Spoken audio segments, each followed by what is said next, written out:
Hey, what's going on, people? In this one, I'm going to talk about how to price your offers. This is a question that I get a lot. Gethyn, how much should I price this for? Not sure what the right price will be. So I wanted to create this and really try and simplify this whole offer service pricing situation and problem that often comes up. So when it comes to choosing a price for your service, for your offer, it can be a difficult thing to do, especially if you're right at the start. Knowing how much should I charge for this? Is this too much? Is this not enough? You're kind of in that balance between, oh, I don't want to price it too high because people might not buy, or I don't want to price it too low because I'm worth more than that, right? You have to be charging what you're bringing for what you're bringing to the table. So for your value and for your service and for your expertise, right?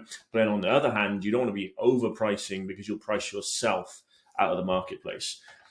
Now, that brings me to the very first thing. So pricing rule 101 is know your price cap. So important. You need to know what your price cap is for your marketplace so that you are not pricing yourself out and still getting the money that you deserve and are worth, right? This is really important to know because if I use an example of myself, I help people to start, launch, and grow their business.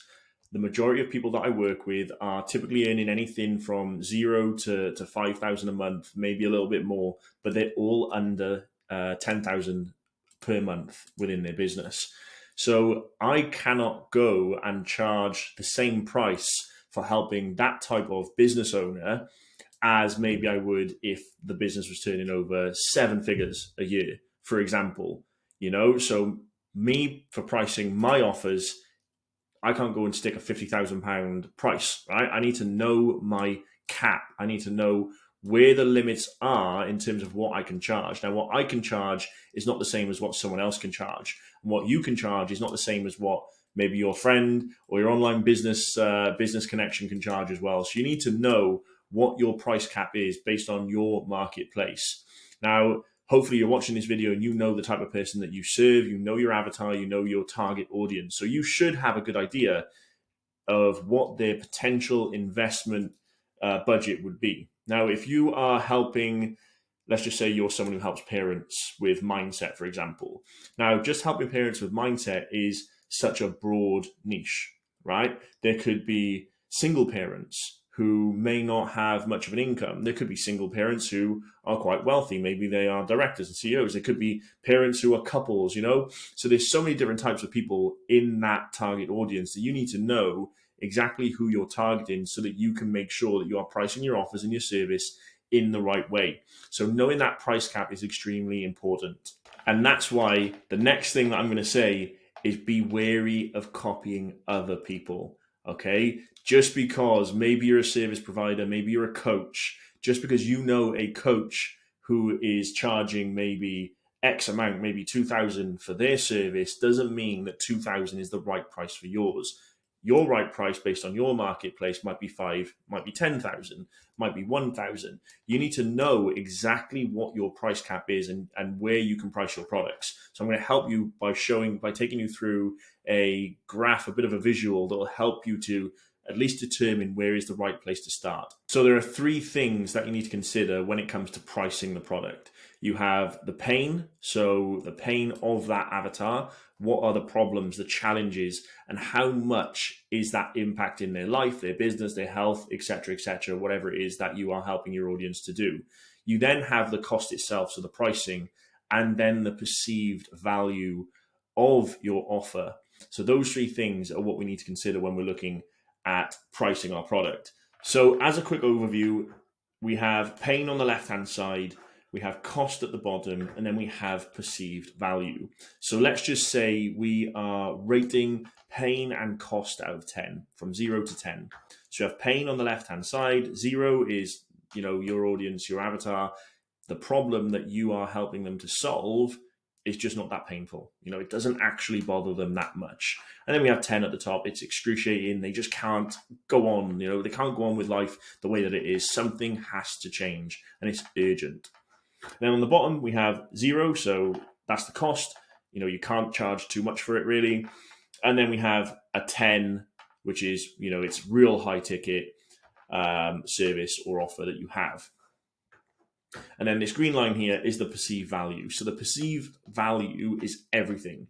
It basically means how much value your target market sees in your offer and in your service. Do they see it as valuable? Do they see it as something that is needed? If that isn't there, then there is no sale. So there are two areas that you need to be aware of. You have this zone at the top and this zone at the bottom. Anything above this green line is good. Anything below is bad, right? So we have a price discrepancy if you're below, which means your price is too high for the pain or the problem that you are helping to solve, which means the perceived value is low. If you're above that line, then you're in a good place and your pricing is right. So let's just use an example. Let's just say that you are helping someone to lose weight. You're helping people to lose weight. You're a health coach or a fitness coach. You're in that type of fitness space. Now, let's just say that you have Avatar 1. Avatar 1, they're relatively healthy. They go to the gym every now and again. They're not consistent, but nothing. They're not in too much pain. So let's just say the pain that they're experiencing right now is maybe a 3. Maybe their pain is a lack of consistency. They go sometimes, they don't go sometimes, they're tired. Maybe their diet isn't great. And then we have person 2. Let's just say person 2, Avatar 2, maybe they're overweight, right? They're not happy with their health. They have the gut. They're not happy with what they see in the mirror, and they're quite fed up. So let's just put their pain at an 8. When it comes to a weight loss program, the perceived value that both of these different avatars are going to have are going to be drastically different. Avatar 1 is not overweight. They go to the gym every now and again. They're just not that consistent. But Avatar 2 is overweight. That is their biggest problem. That's why the pain is more. So if we draw a line from Avatar 2 all the way across to the perceived value line, and we do that the same with Avatar 1, we're then going to get an idea of how much we can price our products, right? Because the pain for Avatar 2 is extremely high. It's an 8 out of 10. And if we draw that down to the cost, it comes higher up the scale, which means, versus Avatar 1, that is further down the scale, which means a program for Avatar 2, we can charge more than a weight loss program for Avatar 1, because Avatar 1 just doesn't have that weight loss problem in the same way that Avatar 2 does. Whereas if we had, let's just say, we gave the same price, right? We had the same price program for Avatar 1 as we do for Avatar 2, right? What you're going to see is that the perceived value is lower. Okay, so the price is an 8 out of 10. Let's just say that's an 8. But the perceived value is much lower than the perceived value for Avatar 2. Okay, Avatar 2 is going to look at this weight loss program and this weight loss offer and be like, oh, wow, this is exactly what I need. This is what's going to solve my problem. Whereas Avatar 2 is going to have a very low perceived value. And they're going to look at that offer and go, yeah, it's great, but... And then once that but comes, you have a problem, right? There's no sale. So when it comes to pricing your program, this perceived value is everything. If your audience doesn't see the perceived value, doesn't perceive value in the offer, then they're not going to pay the price that you're offering out there. Whereas if we look at Avatar 1, if there was a low ticket product that solved his 3 out of 10 problem, the likelihood is he or she would probably buy it because it's low cost and it's in line with their perceived value of the problem that they have.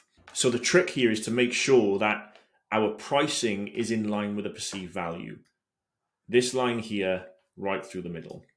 Okay, anything below that perceived value is going to be a hard sell. Okay, if your pricing is 10 out of 10, but their pain is only, if we go up a bit further, but their pain is only a 5, the perceived value is going to be low. It's going to be too low for the pricing.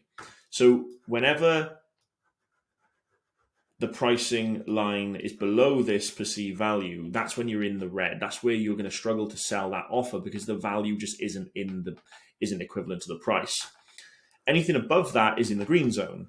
Okay, so let's just say you had a product that was priced a 4 out of 10 for this number 8 here. We draw up to the line where the pain and the cost connect, and we have an extremely valuable offer for a very low price sells all day. Now I'm not saying price your products and your offers low, but if you're watching this right now and you're really unsure where you should go, you are always better off pricing your products lower and building up than pricing them higher, struggling to sell and having to reduce. Contrary to what all the gurus might say online, it is not about jumping straight to high ticket. Learn to sell, get your offers and programs selling consistently, and then up your prices as they warrant. Okay, so I hope you got some value from this. Use it next time you're in the situation where you're unsure on how to price your program or your offer or your service. And if you want to learn more about growing your business, if you're an online service provider, coach, consultant, come and join my free Facebook group where I share a ton of information like this and more to help you to go and grow your business.